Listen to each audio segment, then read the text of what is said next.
What's up everybody on YouTube? AJ Rose about to discuss another video, and today I'm going to be sharing with y'all my 2023 NBA playoff predictions. Alright guys, so we got a lot to talk about, so gear up for this one. Last year I had two parts, but I'm not going to do it like that. This edition is going to be more concise. I'm going to talk about each round, but I'm going to sum it up pretty fast. We've had a lot of play-in action, and this video will be posted the day before the playoffs actually happen. The Thunder and the Timberwolves are going to play, and then also the Chicago Bulls and the Miami Heat are going to play. I don't have either of those teams winning, so I don't think it really affects either way what happens. I mean, obviously the Heat beat the Bucks 2020 in the bubble. 2021 they got smacked, so I really don't think that'll affect too much. So with that being said, I'm going to start with the first round of each series, starting in the Western Conference, going to East. Same thing going into the semifinals, conference finals, and then going into the NBA finals. Starting off in the West, we're going to talk about the 1 seed Denver Nuggets against the potential 8th seed, the Timberwolves, or the Oklahoma City Thunder. Personally, in my opinion, I think the Thunder are going to win, but I mean, I could obviously be wrong. Either situation or circumstance, I think the Nuggets will win the series. I would probably give either team, the Timberwolves or the Thunder, one game, but regardless of that, I just don't see them going far. I will say about the Thunder, though, they really surprised a lot of people. No one expected them to be as good. They were expected to be in the Victor Wembanyama sweepstakes, so props to them. And then also with the Timberwolves, I mean, we know what happened with Kyle Anderson and Rudy Gobert. That was crazy to see that little escalate, but at the same time, you can understand each side. Rudy Gobert, he was playing injured, and all of that happened. But I mean, regardless of all those storylines, Jaden McDaniels not playing, a weaker team overall. So either team, the Thunder or the Timberwolves, I really don't have them doing anything. It might get swept, but I'll probably say that series ends in 5 with the Nuggets going on to the second round. Moving on to the 2nd seed and 7th seed matchup in the Western Conference, the Memphis Grizzlies will be taking on the Los Angeles Lakers, and that might be the most intriguing, to be honest. The Lakers, they have rebuilt the team pretty much from the trade deadline. People like D'Angelo Russell, Jared Vanderbilt, Austin Reeves have emerged. Malik Beasley, a lot of role players and a lot of different depth that they've added has made the team stronger. In my opinion, I think a lot of people would agree. Memphis Grizzlies there, obviously without Brandon Clark and Steven Adams, so that's going to hurt them on their front line a little bit. Jaren Jackson, of course, the Defensive Player of the Year candidate. He's going to be expected to guard Anthony Davis, but in the games that he's played against him in the past, he's been in significant foul troubles. With that, a lot of people are thinking it's going to be an upset, which I can definitely see. But at the same time, the Lakers are a 7th seed for the reason. They did almost lose to the Timberwolves a few days ago in that play-in game for a reason. So, in my opinion, I still have the Memphis Grizzlies winning in 6 games. We know what happened with Ja Morant off the court, but that really doesn't matter. At the end of the day, his talent it's elite. And it does matter. I won't say it won't matter, of course. I mean, it does matter being a great human being, of course. I mean, you shouldn't be waving a gun around and all that stuff. But Ja Morant on the court, I mean, we know what he is. He's a bucket getter. Box office, gets buckets, purely athletic and finish in the lane. So I would say the Memphis Grizzlies are going to win in 6 games. The Lakers, next year, bringing this team back, just running back, they could potentially be a top 3 seed next season as long as they remain with that continuity.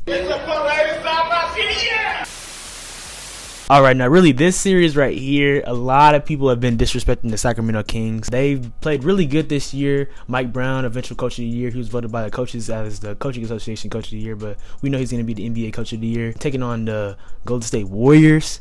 Man, a lot of people have the Warriors winning. And I mean, of course, I mean, they're the defending champions. They have championship pedigree, 4 championships. You know what they have, what they are capable of. And I hate to disrespect the Sacramento Kings. I'm not disrespecting them. I think this series could potentially go 7. I think the Warriors will win regardless. They have Andrew Wiggins coming back. He hasn't played since February, but we know how good he is. Last year he was an all-star, and he's really improved throughout his career on the defensive end. And them having Gary Payton II as well, providing that defensive presence, I really think that the Warriors, they're in prime position. I mean, I know it was against the Trailblazers, like G League team essentially, or second unit, but they won by 56 points in the last game of the season. Like, they're ready. They're for sure ready. I think that the Warriors, they could potentially make a deep run despite being the 6th seed. So I have the Warriors winning in 6 or 7. This is also another intriguing matchup right here. The Phoenix Suns against the 5th seed Los Angeles Clippers. Last time these two teams faced in the playoffs, we know it was in 2021. Kawhi was injured. Of course, it was Chris Paul's first season in Phoenix. That's the same season that Phoenix reached the finals, but ultimately lost to the Milwaukee Bucks in 6 games. For me, looking at this, I mean, Kevin Durant is on the Suns now, so I honestly think that even with Kawhi playing in this series, I think Kevin Durant, of course, is still the greater player of all time between the two. It's going to be a really good series. I wouldn't be surprised if it went 7, but I think it's going to go 6 personally, no more than that. I do think the Phoenix Suns will win a series, and even though they haven't played, the trio haven't played a lot of games together this year, they're 8-0 together. I think that unit together with Kevin Durant, Devin Booker, and Chris Paul, they're deadly. You have Kevin Durant on the court, it takes pressure off of Devin Booker, and vice versa, and then also Chris Paul, he can just play his role. He doesn't have to focus on being a second option. He can just get his buckets, be efficient when he can, and be a floor general. So yeah, I have the Suns winning in 6 games against the Clippers. And Paul George also, he's injured too. There's been rumors about him potentially coming back maybe like in game 5, game 6 or 7 if it goes. So I don't think it will. And yeah, I have the Suns winning in 6. Now moving into the Eastern Conference, the Milwaukee Bucks will be either taking on the Chicago Bulls or the Miami Heat. Like I said before, the Heat has given the Milwaukee Bucks some trouble in the past, but I don't really see it a lot. This year, they really haven't been consistent. The Bulls, they don't have Lonzo Ball still, and he might not even play next year, which is crazy to say, praying for him for sure. But I don't think either of these teams will really do anything to the Bucks. Maybe still a game, whether it's the Heat or the Bulls. But the Milwaukee Bucks, I think that they're going to go deep this postseason. Milwaukee's in 4 or 5 for sure. Boston Celtics will be taking on the Atlanta Hawks. And for me, this series, same type of situation with the 1 and 8 seed in the Eastern Conference. I really don't see too much from it. Maybe 5 games, but the Hawks, they haven't been consistent. They've been literally the definition of mid this year. 41-41. There's been crazy stats about them basically winning 1 game, losing 1 game, winning 1 game, and losing another game the entire year.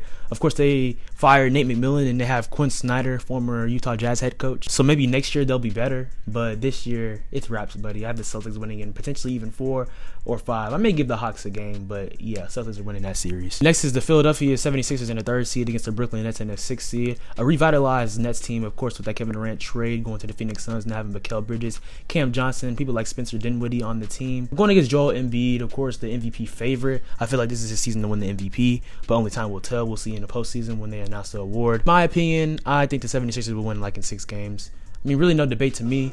We're going to see what James Harden does. I mean, really, it's a test for him this year. It's now or never. Like I've said before in the past, James, it's your time, man. This is really, I mean, the best team you've had since the 2018 team with the Houston Rockets, which lost to the Golden State Warriors in 7 games. So for me, I feel like the 76ers, I mean, they have to make a run, and it's going to be tough with the Boston Celtics and the Milwaukee Bucks in the same conference, those 2 teams really being better than them, but anything is possible when you have Joel Embiid. So, yeah, I have the Philadelphia 76ers winning in 6 games. Last first-round matchup is between the Cleveland Cavaliers and the New York Knicks. Right now, I'm saying it already out the jump. That series is going 7 games. Really 2 evenly matched teams when you look at it. Of course, the emergence of Jalen Brunson, arguably the most improved player this year. Of course, you have Shai Gilgeous-Alexander and other players out there have been playing really great this year. But Jalen Brunson has been hooping. The Mavs obviously missed him. Even Lucas said that as well. And then, of course, Donovan Mitchell going to the Cleveland Cavaliers and just adding to their young backcourt with Darius Garland, Jared Allen, Evan Mobley, Karis LeVert. Just 2 really deep teams. RJ Barrett on the Knicks. I mean, sometimes he's up and down, but he's been playing better. Julius Randle as well, being very consistent. Sometimes, you know, he just goes to the left, but I mean, he's been getting buckets this year, and he was an all-star, so give props to where props is due. Quentin Grimes. So I have this series going 7, and Stephen A. Smith, he has repeatedly said that if the Knicks lose this series, the season is a failure. If the New York Knicks get sent home by Donovan Mitchell, the season is a failure. I know everybody's looking at me and thinking that's extreme. I don't care.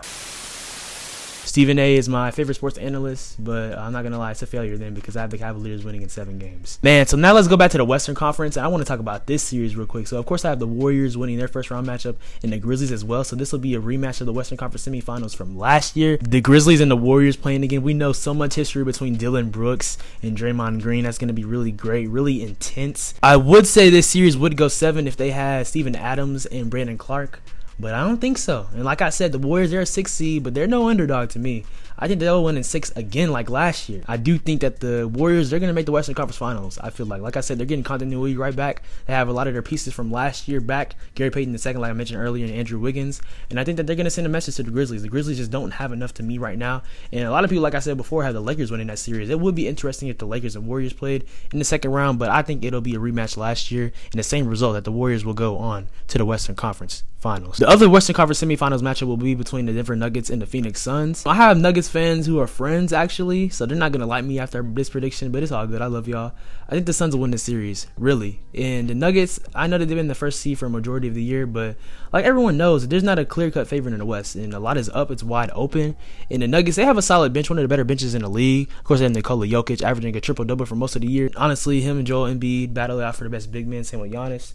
But I think the Suns, they have Kevin Durant. I mean, who on the Nuggets is going to guard KD? Like, let's be real. Put MPJ on him, that's barbecue chicken. Just put anyone on him. He's going to get buckets regardless. So I feel like the Suns, they'll probably win this in 6 or 7. I feel like this series would go 7. Just because you have to give respect to the Nuggets. I mean, they're that good for a reason. And honestly, they can make the finals. I could be totally wrong, like I said before. You look at my predictions last year, I mean, I don't think that they were on track at all. But I just think that there's validity to this. And I think the Suns, I mean, they're going to get hot No pun intended, because they are the Suns. But I think that they're going to be lit, and I think they're going to make the Western Conference Finals and have an amazing matchup between Kevin Durant's former team, the Golden State Warriors. Let's get back to the East Coast, and the Bucks will be playing against the Cleveland Cavaliers. 6 games I have this series going, but I think the Bucks will win. I think the Bucks are going to get hot in the playoffs again, similarly to what we saw in 2021. They did play against the Nets and almost lost to them. I think that the Bucks are in prime position, and they're going to be pissed at losing for the Celtics last year. They didn't have Chris Middleton in the playoffs. That'll be different this year, so I think that that's going to happen. I think that the Cavaliers, they'll put up a nice fight for sure. I mean, they have Donovan Mitchell now, so they're a really good team, and they won 51 games for a reason. Respectfully, I have the Milwaukee Bucks winning in 6 and moving on to the Eastern Conference Finals. The other semifinals matchup is the Celtics against the Philadelphia 76ers. Celtics are the 2 seed, 76ers are the 3 seed. The seeding doesn't really matter, like I've said before. I mean, of course, home court advantage plays a role, but I think the Celtics will win. I mean, they just match up better against the 76ers. Of course, they have Joel Embiid. In my opinion, he'll be the best player on the court, even though you have Jason Tatum on the Celtics end, but then you have Jaylen Brown, Malcolm Brogdon, you have Grant Williams, good role players, you have Robert Williams, a really great defender. Marcus Smart, can't forget about him. I mean, they have a really nice team overall. Joe Mazzulla in his first year, of course, replacing Ime Udoka. But I think that the Celtics are going to make the Eastern Conference Finals and have a rematch against the Milwaukee Bucks. They played against each other in the semifinals last year, but this will be the Eastern Conference Finals. So I think that'll be the Eastern Conference matchup. So it'll be the Boston Celtics and the Milwaukee Bucks. And then on the West end, it'll be the Phoenix Suns against the Golden State Warriors. Stay consistent going back to the West with this one. Final Four, no college. Phoenix Suns against the Golden State Warriors. Oh man, that's going to be really good. Phoenix Suns will have the home court advantage in this matchup because they're the 4th seed and the Warriors are the 6th seed. Kevin Durant going against his former team, that's going to be really intriguing. Him going against Draymond, of course going against Steph, Clay. It's going to be like a little feeling of the 2016 Western Conference Finals when he was with OKC. Of course, a different team, different circumstances, but we haven't seen that in a while. And hopefully it doesn't end up the same way for his sake. But in my opinion, man, I hate to say it, but the Golden State Warriors, I have them winning. And I think it's really too good to be true for the Phoenix Suns just to make the finals this year and win a championship in their first season together. Basically assembling at the trade deadline and really not playing together until the tail end of March into April. Of course, that would be interesting and really remarkable if they were to make the finals and win a championship this year. And Kevin Durant's first year, they're playing really not even half a season there. But I think it's really too good to be true. I think next season, if any, in 2024, that would be the best position for the Suns to win. They could add more bench depth and things like that. But I think the Warriors, they're going to be going back to the finals. I mean, I really just have it that simple in my opinion. This series will go 7 games. I don't think there's any doubt about that. Going to be great, entertaining, a classic for sure. Seeing Kevin Durant go back into playing against Golden State, but I think the Warriors are going to win and make it back to the finals. Eastern Conference, man. The Milwaukee Bucks against the Boston Celtics. Celtics did have the first seed for a majority of the regular season, but then they lost a few games and the Bucks ended up climbing up. Ended up being 58-24 and the Celtics 57-25, literally a game behind them. But that home court will matter. And last year the Bucks did lose to the Boston Celtics, like I mentioned before. Chris Middleton did not play, and I feel like that made a huge difference. In my opinion, I think the Milwaukee Bucks would have made the finals again 2 years in a row if he was playing. But with that, you know where I'm going with this. This will also go 7 games. I could be wrong about that, but imagine both conference finals going to 7 games. That would be beautiful. Great basketball, more playoff basketball for us, and I think that's what's going to happen. And I think the Milwaukee Bucks will go on to the NBA Finals, and it'll be a matchup between the Milwaukee Bucks and the Golden State Warriors. Here's the real prediction y'all been waiting for, the NBA Finals. This one's really going to be a slugfest in my opinion. We know that the Golden State Warriors, they have been a great defensive team in their past, but this year they were really bad on the road, 11-30. Going against the Milwaukee Bucks, they'll have problems with Giannis for sure. Giannis is going to dominate the paint, look to do that, and then they have shooting around Giannis as well. Drew Holiday, Chris Middleton, Bobby Portis, Brook Lopez, who you could argue as being the defensive player of the year as well. So that's going to be a tough one. But of course, you have Steph Curry on the other end, Klay Thompson, Draymond, who's going to make plays. It's really a tough prediction for me, but I don't think the Golden State Warriors are repeating, despite a lot of people potentially thinking that will happen. I think that the Milwaukee Bucks will win their second championship in 3 years, not only winning in 2021, but also winning in this series in 2023. I feel like this will go 7 games as well, but I have Giannis winning his second championship in 3 years. I think that he's going to continue to climb the all-time rankings. It's going to solidify his legacy even more, and I don't think Giannis is done yet. Giannis, I mean, he's going to be one of the greatest players of all time when it's all said and done. I think this is going to be his second championship. Y'all guys, let me know in the comments down below if you think my predictions are accurate, if you think I'm all the way off, if you think that your favorite team is going to win, what your favorite team is. I'm sorry if you're a Nuggets fan and I have them losing the second round again. I apologize for that. But I don't know. I just really have a gut feeling that the Golden State Warriors are going to make the finals again, and I'm just not willing to bet against them. And then I think that the Milwaukee Bucks are going to win a championship. So y'all let me know what y'all think. I appreciate you guys watching. Always make sure to like, comment, subscribe, and turn on post notifications. Follow me on Instagram and Twitter at SwaggyRuss, and also on TikTok at SwaggyRuss02 for cooking content, shorts, and things of that nature. Like I said before, let me know what you guys think. Hope you guys enjoy these NBA playoffs. Have fun watching it, chilling it, watching with friends. This is a beautiful time of the year. Love the NBA, love basketball, my favorite sport, my favorite love for sure. So y'all have fun. Hope y'all are doing well, being blessed, and I appreciate y'all. Stay tuned for more videos.